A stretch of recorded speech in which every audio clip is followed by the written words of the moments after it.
langsung kita persilakan aja. Kak Nana, yeay. Jangan lupa di screen share ya, Kak. Oke, sip. Karena udah kelihatan, aku mulai ya. Jadi, halo semuanya, kenalin, nama aku Nana. Di sini, walaupun aku dari jurusan ekonomi, tenang. Di sini aku mau kasih tahu, yang bisa ngerjakan sosiologi itu nggak cuman anak-anak sosiologi.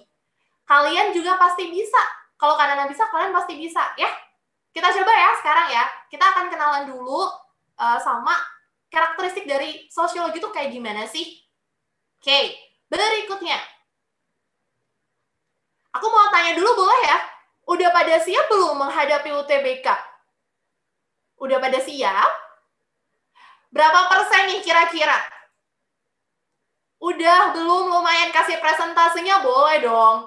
78%. Siap nggak siap, kudu siap. Nah, ini Kanana suka nih. Siap nggak siap, kudu siap. Bener?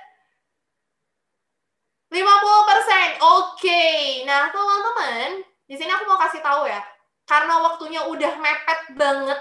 Kalau sekarang dihitung, kira-kira kita cuma punya 1 bulanan. Jadi, nggak ada lagi alasan mager. Mau nggak mau harus nge-push sampai limit terakhir. Ya, yang penting usaha dulu, yang maksimal hasil nanti akan diikutin sama usaha kita. Bener ya? Oke. Nah, berikutnya aku mau tanya, menurut kalian sosiologi itu gimana sih? Ada yang mau kasih pendapat? Sosiologi itu kalau kata kakak-kakak yang bawain acara tadi pada rancu. Nah, kalau menurut kalian gimana? Hafalan ya, suka bingung Kak? Oke, ilmu tentang keseharian. Sebenarnya sosiologi itu deket banget sama kehidupan sehari-hari. Jadi kalau misalnya teman-teman mau ngejawab soal-soal sosiologi, pastiin teman-teman itu tahu posisinya. Jadi aku sekarang jadi apa ya? Peranku apa ya? Biar nanti gampang analisis soalnya. Kayak gitu. Oke? Lebih banyak observasinya, bener banget. Kalau kata Kanana nih, sosiologi itu adalah ilmu yang melatih kepekaan. Kalau misalnya kita udah semakin peka nih buat jawab soal, baca soal dulu deh, jangan jawab soal. Baca soalnya udah peka, ini maunya kemana ya? Nanti jawabnya akan lebih gampang. Kita coba ya habis ini ya. Oke, nah berikutnya nih. Ini adalah populasi materi sosiologi yang didapatkan dari kurun waktu 2009 sampai 2018. Kelihatan nggak di screen kalian? Paling gede itu yang sering keluar materi apa? Udah kelihatan ya? Ada kelompok sosial. Oke, ada apa lagi? Selain kelompok sosial ada apa lagi? Ada konflik. Oke, biar lebih jelas, Kanana akan tampilkan dalam bentuk tabel ya.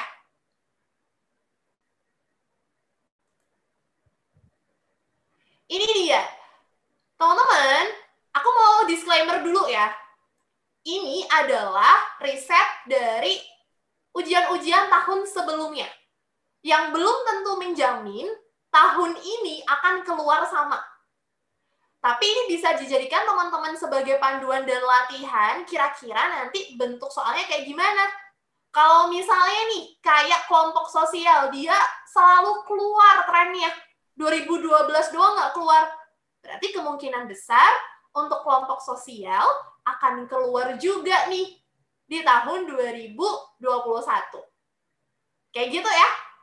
Nah, ini boleh teman-teman SS, sambil nanti dianalisis masing-masing, biar kalian juga tahu kebutuhan kalian itu apa. Karena kan ini sesuai dengan individu masing-masing. Bisa jadi nih, kayak Kanana ngerasa materi yang kelompok sosial udah jago banget. Selanjutnya aku kayak perlu menguasai materi lain deh, kayak integrasi sosial, penyimpangan, pengendalian, kayak gitu-gitu. Nah, nanti kalian kembalikan ya sama kebutuhan masing-masing. Sosiologi nggak ada hitung-hitungan kan, Kak? Sosiologi nggak ada hitung-hitungannya. Ada pun biasanya dalam bentuk data. Datanya kayak matematika gitu, penelitian sosial. Tenang, tenang. Oke. Udah? Kalau udah, aku lanjut nih. Nah, berikutnya aku mau lanjut ke contoh soalnya. Nah, ini adalah contoh soal pertama kita ya, tentang interaksi sosial. Kalau kalian bayangin soal UTBK itu sulit, no. Ada juga soal yang ternyata semudah ini. Ini karena ambilkan dari tahun 2015. Wah, udah pada jawab nih. Udah pada jawab, udah pada tahu. Karena soalnya gampang banget, langsung ya gercep, gak ada 30 detik kan anak tampilin udah pada tahu jawabannya. Bener banget ya, jawabannya adalah interaksi sosial. Jadi, syarat utama terjadinya aktivitas sosial itu adalah interaksi. Kayak kita nih sekarang, walaupun secara virtual, kita tetap berinteraksi ya. Tapi dalam dunia maya. Gitu. Oke, mari kita checklist. Jadi jawabannya adalah yang B. Nah, berikutnya. Di tahun yang sama, dengan kode soal yang berbeda, nanyain tentang interaksi juga. Ini buat jadi referensi ya. Ternyata dari satu topik yang sama bisa dibentuk ke model yang berbeda-beda. Nah, yang ini jawabannya apa? Udah langsung yakin banget langsung E. Ada yang delta juga. Oke.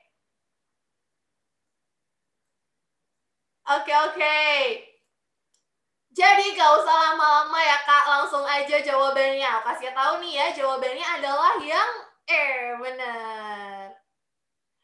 Kontak sosial dan komunikasi. Kalau misalnya kita berinteraksi tanpa komunikasi, itu ibaratnya kayak nonton film doang, satu arah aja. Yang namanya interaksi itu harus ada dua arah. Ya, harus ada dua arah. Kayak gitu. Oke, jadi aku langsung munculin dulu jawabannya. Kalau misalnya teman-teman mau SS, biar bisa dibuat belajar ya. Oke, ini musiknya telat. Udah nih, silahkan di SS teman-teman untuk bagian ini kalau misalnya ngerasa perlu. Nah, ada yang tanya nih, Kak, imitasi itu apa? Oke, aku jawab ya. Imitasi itu adalah proses meniru. Tapi yang ditiru cuma sebagian aja. Biasanya nih, imitasi itu suka diversusin sama identifikasi. Kayak gitu. Oke? Oke. Nah, berikutnya, udah ya, pertanyaannya nggak ada lagi ya? Oh, ada lagi, boleh deh aku jawab lagi. Asimilasi itu apa?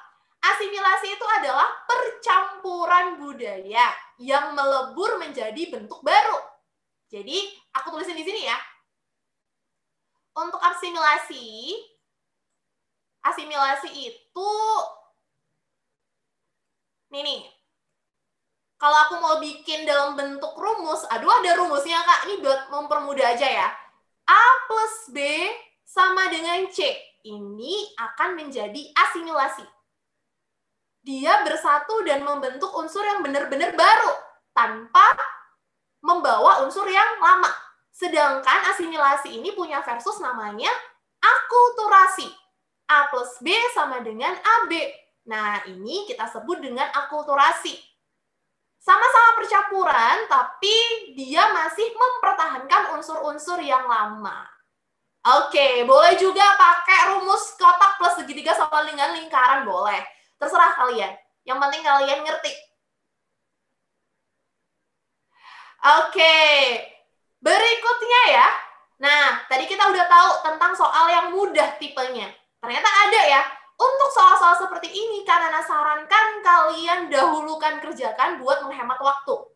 Ya, biar kita bisa save waktu untuk soal-soal yang perlu analisis panjang. Lalu, karena akan lanjut nih berikutnya. Berikutnya, ada topik tentang perilaku menyimpang. Perilaku menyimpang ini biasanya dikasih dalam bentuk soal studi kasus. Kayak gini contohnya. Walaupun pertanyaannya sesimpel nanyain tentang istilah. Ya, jadi kita harus analisis dulu studi kasus ini ngarah kemana nih. Boleh dicoba dulu? Aku kasih kesempatan buat coba ya. Yuk, silakan.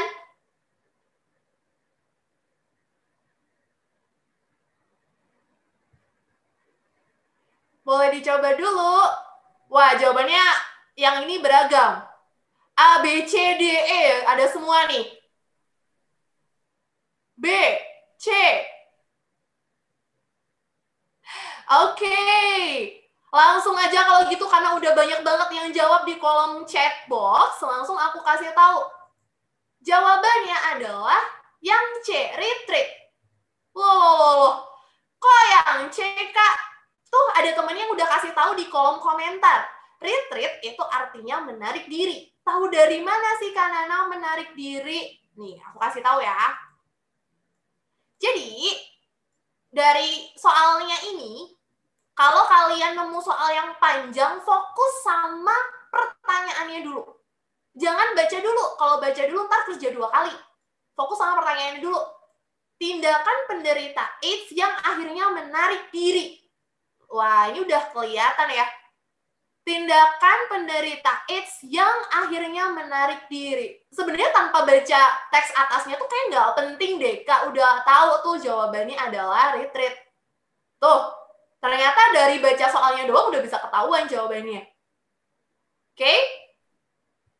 Nah, gampang kan ternyata?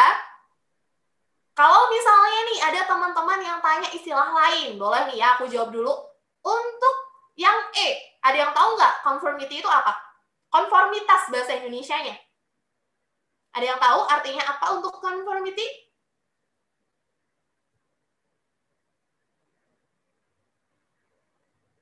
Nyaman. Oke, baik. Kesesuaian. Nah, itu dia. Kalau kita sekarang lagi ngomongin tentang perilaku menyimpang, versusnya itu namanya konformitas. Jadi perilaku-perilaku yang sesuai aturan. Aku tulis ya, biar nanti nggak lupa. Nih, jadi yang ini perilaku sesuai norma. Sesuai norma. Sedangkan kalau menyimpang sudah jelas, pasti tidak akan sesuai dengan norma. Lalu berikutnya kalau innovation, inovasi. Inovasi ini bentuk apa? Inovasi ini adalah bentuk sebuah penemuan ya. Oke, kalau itu udah jelas banget, karena nggak perlu tulisin artinya ya. Rebel. Ada yang tahu nggak rebel apa rebel? Rebel, anak-anak yang rebel, anak-anak yang suka memberontak. Berarti rebellion adalah pemberontakan. Nah, biasanya pemberontakan ini dilakukan karena ngerasa nggak cocok sama kondisi yang kita rasakan sekarang. Aduh nih kok kayaknya nggak cocok ya kondisi masyarakat sesuai dengan seharusnya. Misal, jadi rebel ini memang kesannya negatif ya. Cuman bisa jadi kita masukkan ke arah yang positif juga. Cuma kayak gitu. Ya. Terakhir, ada yang tanya tentang anomi. Apa itu anomi, Kak? Anomi itu artinya kekacauan. Nih, aku tulisin di sini, anomi itu artinya kekacauan.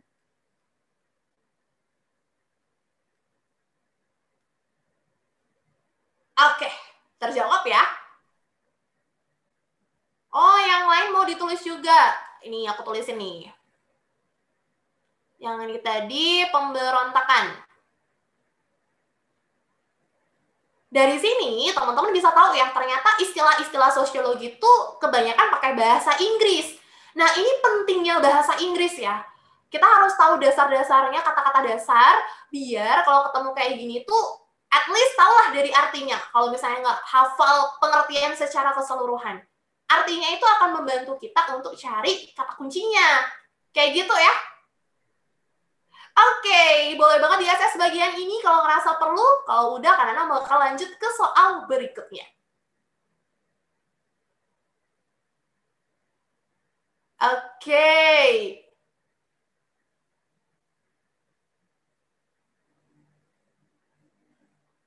Oke, sudah.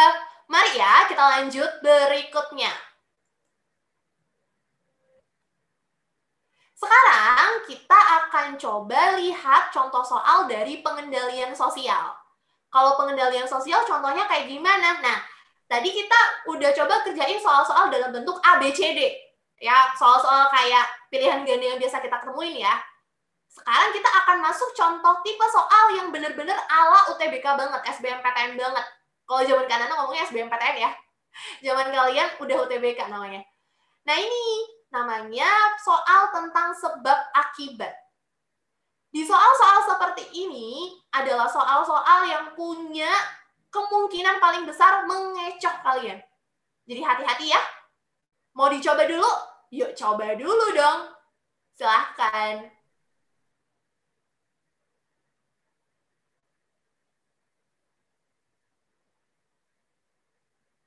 Oke. Ada yang jawab. Wah, jawabannya beragam nih. A, B, C, D, E semua disebut. Oh, A, B, C. Sekarang lagi mayoritas A, B, C. Oke.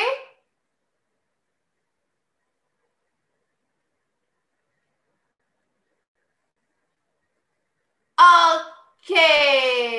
Yakin nih ya? Udah yakin ya?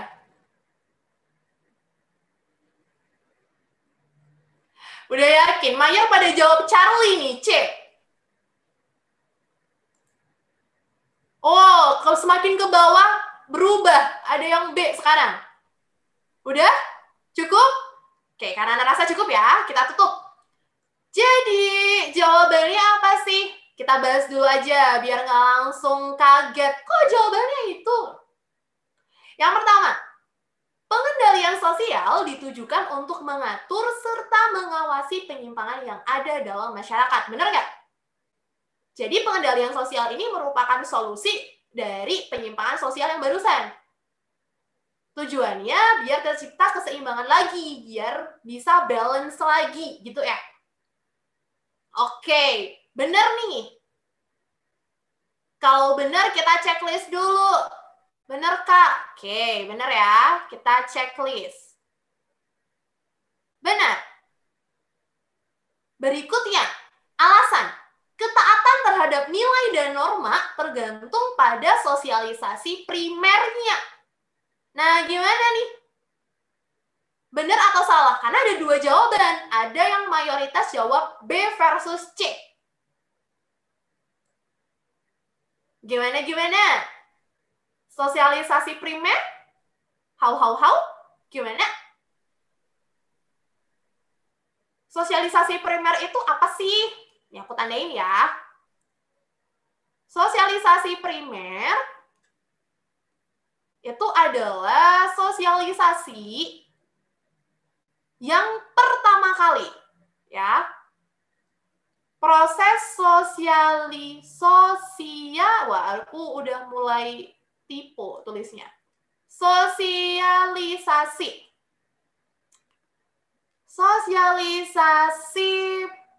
pertama. Jadi, kalau misalnya ada seorang anak yang dilahirkan di keluarga yang misalnya keluarga yang broken home misal, berarti sosialisasi pertamanya nggak lengkap ya, cuman bapak aja atau ibu aja. Atau misalnya dia anak yang ditelantarkan, berarti sosialisasi pertamanya ada di panti asuhan. Jadi sosialisasi primer tidak selalu keluarga, karena bisa jadi dalam kondisi yang berbeda-beda. Kayak gitu ya. Tapi memang paling utama dan idealnya sosialisasi primer itu dilakukan di keluarga. Pada saat anak itu dilahirkan dan dibesarkan. Kayak gitu ya. Berarti benar juga dong alasannya. Kalau misalnya sosialisasi primernya ini udah benar, keluarganya udah ngajarin tata cara hidup di masyarakat dengan baik, tata cara bersosialisasi dengan baik, ngasih tahu aturan-aturan yang ada di lingkungan dia, berarti si anak ini akan menjadi taat terhadap nilai dan norma. Kalau misalnya udah dikasih tahu dan tetap menyimpang, berarti masalahnya bukan ada di sosialisasi. Ada masalah nih, tanda tanya besar di antara proses sosialisasi dan di individu tersebut. Kayak gitu. Oke? Oke. Nah, berikutnya nih. Karena ini udah benar dan benar ya. Benar dan benar. Sekarang kita mau cari tahu ini saling berhubungan nggak sih? Gitu ya. Saling berhubungan atau enggak? Nah, ternyata nih, dia tidak saling berhubungan. Tidak saling berhubungan. Kenapa tidak saling berhubungan? Karena yang satu ngomongin tentang pengendalian sosial, yang satu ngomongin tentang ketaatan terhadap nilai dan norma. Kalau disambungin pun rasa-rasanya kayak maksa gitu loh. Karena maksa, ya, jadi jawabannya udah jelas yang B. Nah, jawabannya adalah yang B. Gimana nih buat teman-teman yang tadi jawab Charlie? How? Selamat ya yang udah jawab benar di B. Inilah yang tadi aku bilang, kepekaan dalam menjawab soal. Kalau misalnya kalian ketemu sama soal-soal model kayak gini, coba dibaca boleh. Nyambung nggak sih antara pernyataan sama alasannya? Kayak gitu. Oke.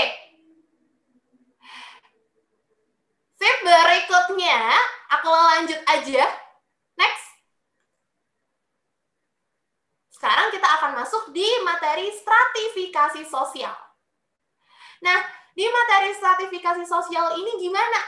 Nah, materi stratifikasi sosial ini adalah materi tentang peringkat gitu ya. Gimana antara satu orang dengan orang lainnya tuh punya peringkat yang berbeda-beda.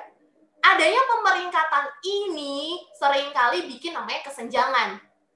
Coba ya, silahkan.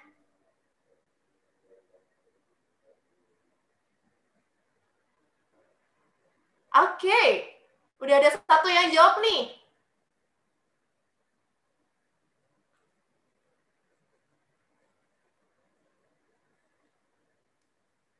Oke, CB.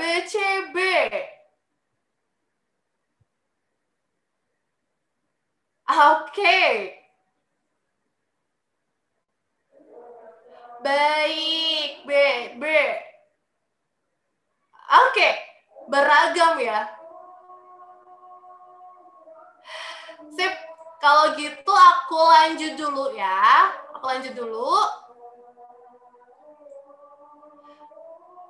Jadi, karena jawabannya beragam, kita bahas ya. Yang A. Ada yang jawab A tadi? Pasien laki-laki dan perempuan yang dirawat di rumah sakit harus dipisahkan ruang rawat inapnya. Ini bukan kesenjangan ya, tapi ya memang keharusan harus dipisah antara laki-laki dan perempuan. Lalu berikutnya, yang B.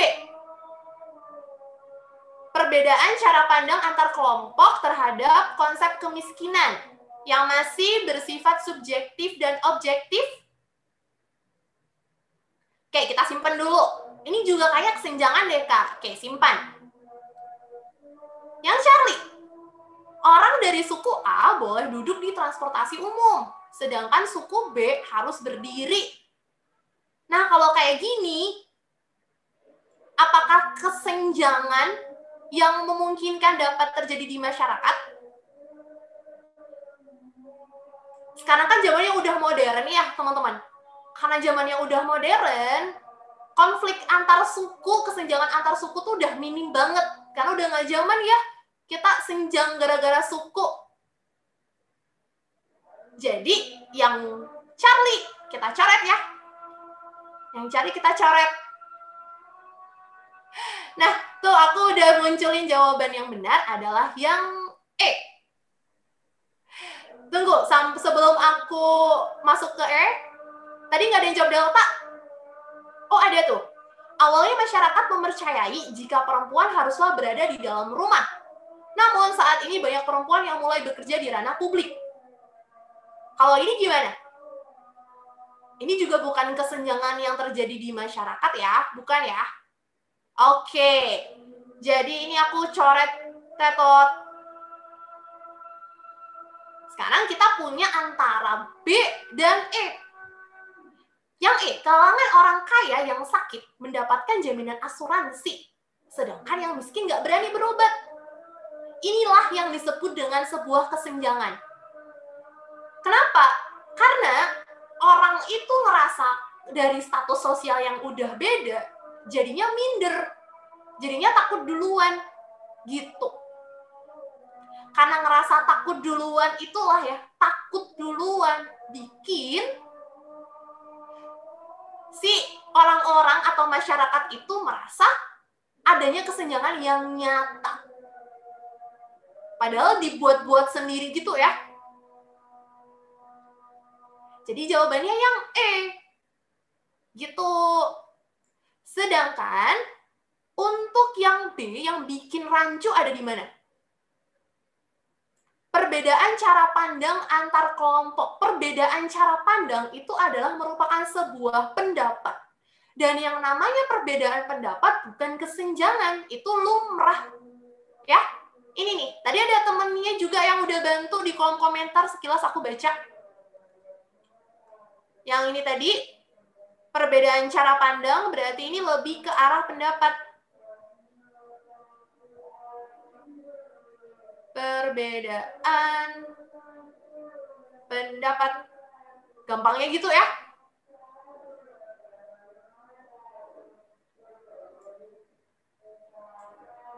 Oke, tapi takut kan bukan termasuk ketidakadilan, Kak. Nah, takut di sini berarti sudah terbentuk ya. Terbentuk itu karena adanya sebuah kesenjangan sebelumnya. Kalau misalnya nggak ada kesenjangan, orang nggak akan ngerasa takut.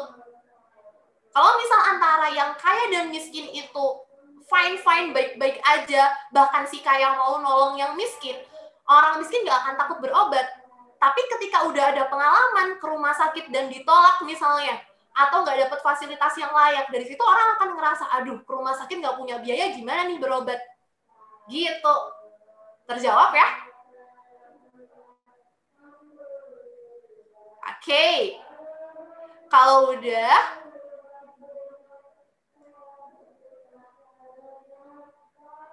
aku mau lanjut nih.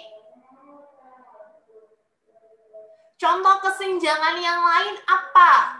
Oke, contoh kesenjangan yang lain. Contoh kesenjangan yang lain itu misalnya nih, kita mau ngomongin tentang gender ya. Kesenjangan antara perempuan dan laki-laki dan perempuannya dianggap lemah. Misalnya kayak gitu. Itu termasuk tuh kesenjangan.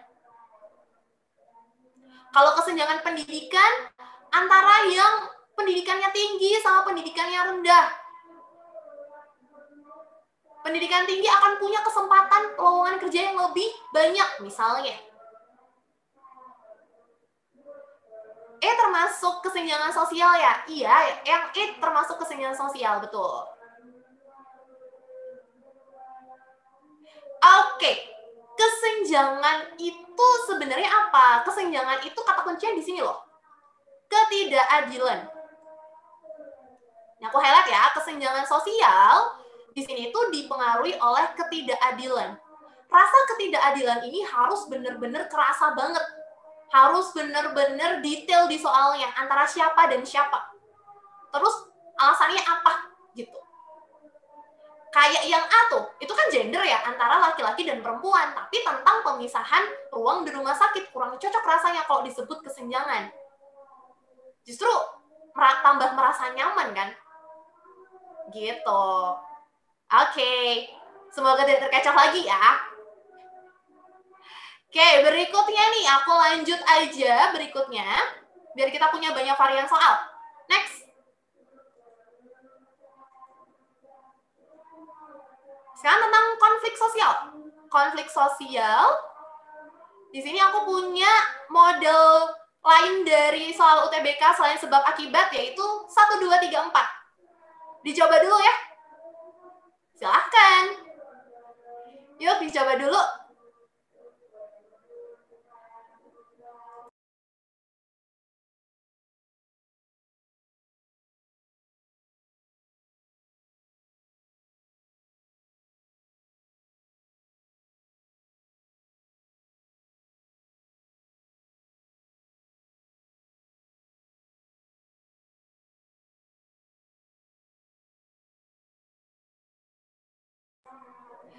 Oke, A. Oh, Mayor pada jawab A nih. Ada jawaban lain juga, tadi aku intip ada B juga ya. A. Oke.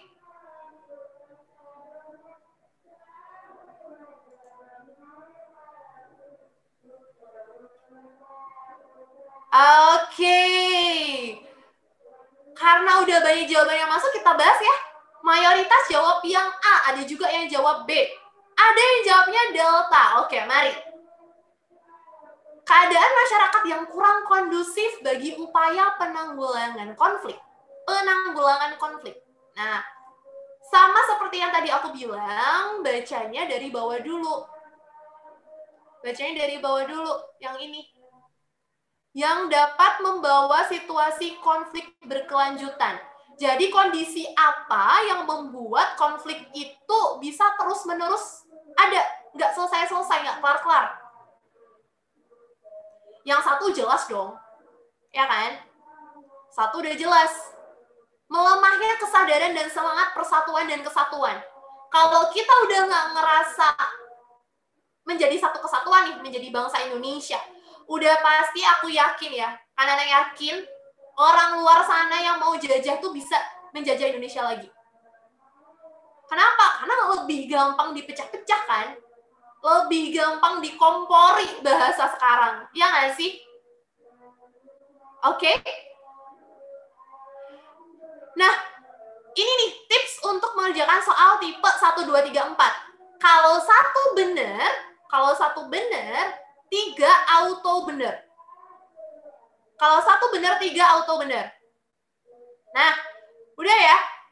Kita cek deh nomor 3. Menarik minat para oportunis untuk memanfaatkan situasi konflik guna meningkatkan popularitas diri. Ini namanya memanfaatkan panggung ya.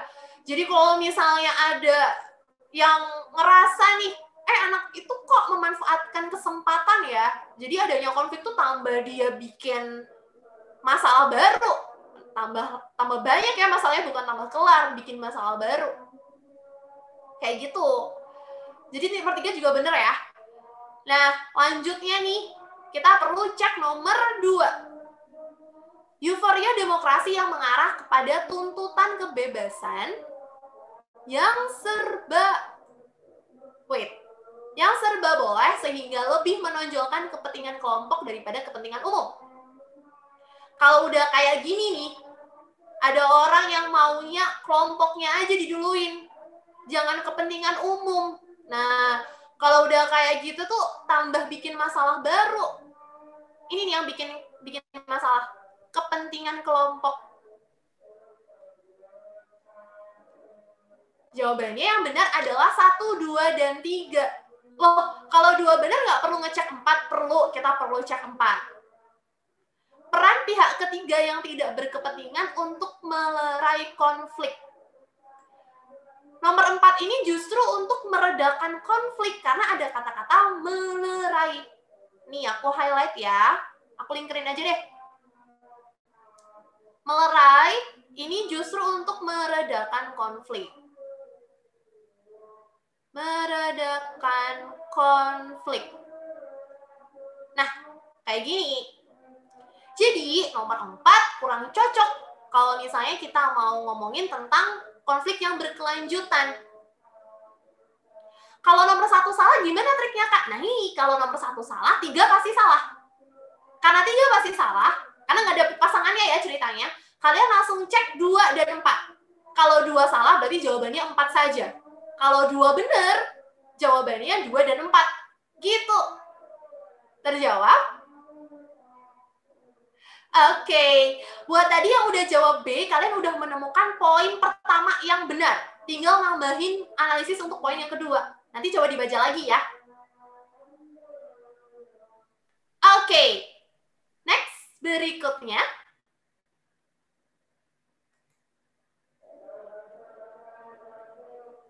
Tentang kelompok sosial. Nah, tentang kelompok sosial, mau dicoba dulu? Coba dulu dong. Fokus sama pertanyaannya. Yuk,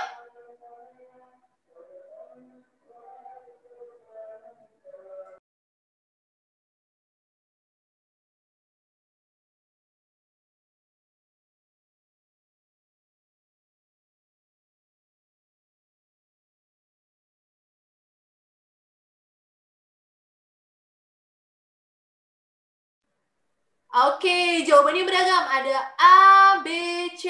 Oke, jawabannya beragam. Aku tunggu dulu jawaban yang lain.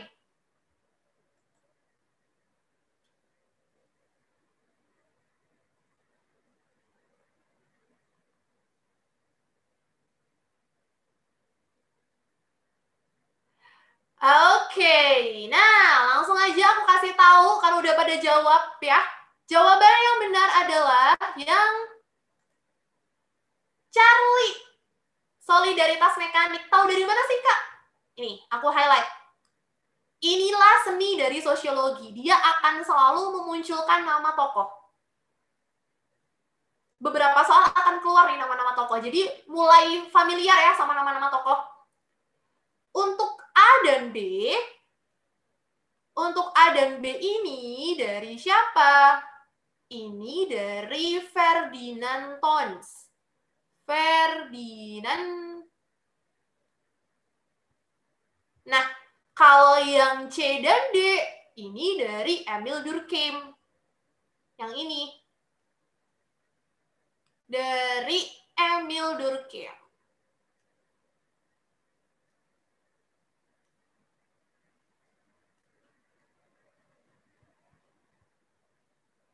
Dari sini kita udah bisa eliminasi. Jawabannya nggak mungkin A dan B ya. Jawabannya antara C sama D. Sekarang, apa yang membuat teman-teman di sini pada jawabin yang C, solidaritas mekanik?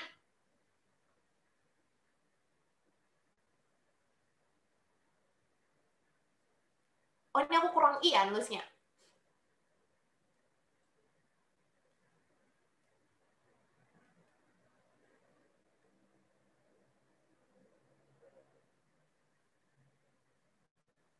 Ada kata-kata bersifat homogen tuh.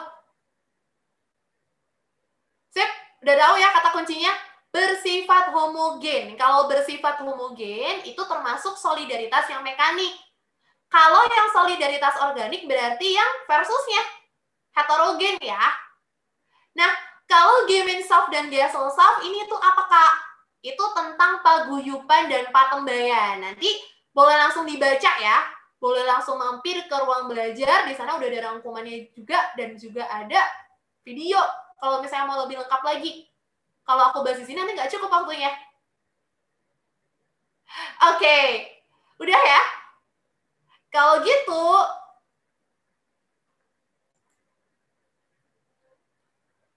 kita udah masuk penghujung nih. Apa sih yang sebenarnya harus kita siapin dalam sosiologi? Karena sosiologi itu tadi banyak jebakan-jebakan yang mengecoh tuh, Kak. Banyak jebakan Batman. Nanti kalau kejebak gimana?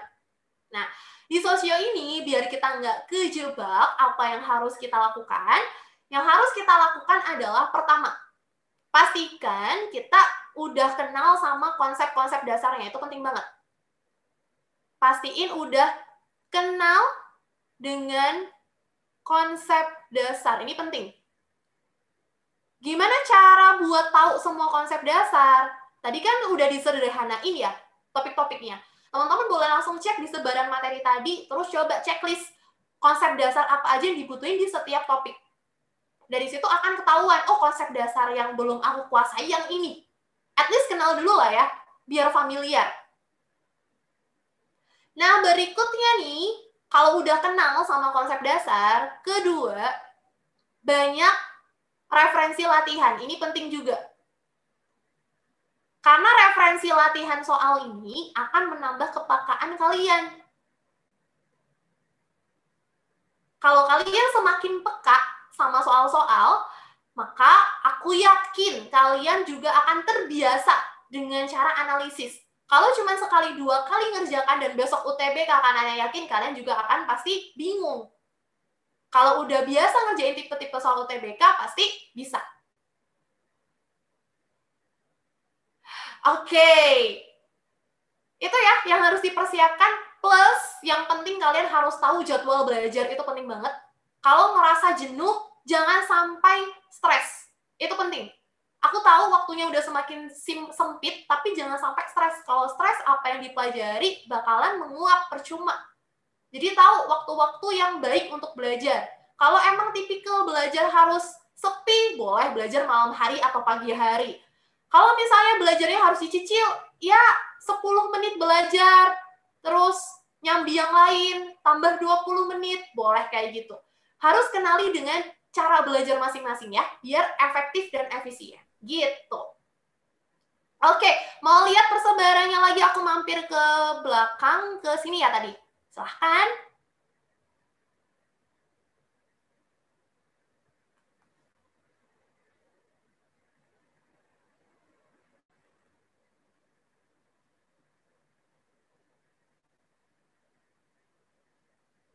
Sudah? Di SS. Oke. Terima kasih. Sudah selesai ya ini ya waktunya ya. Aku kembalikan ya, Kak.